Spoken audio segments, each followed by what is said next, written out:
Stay with me. Watch this. Watch this. How to produce your own video on Canva without using QuickTime, without using any additional apps, without any subscription for apps. Stay with me and I will show you how to record yourself. And coming right now.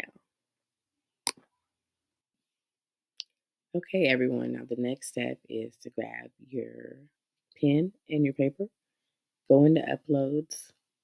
As I said, record yourself, save, and continue. It's that simple. Those simple steps. Now, all you got to do is when you get to each of these pages to get yourself more familiarized with everything that you're doing, go on and feel free to contact the little templates, connect with them, and go on and press the editing. You can go on and check the different areas and see what it's about. Go on and explore.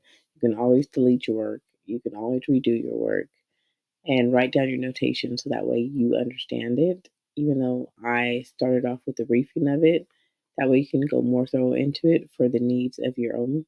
And thanks for joining. And I have another template after this one that I showed with the background, so that way you can see the differences.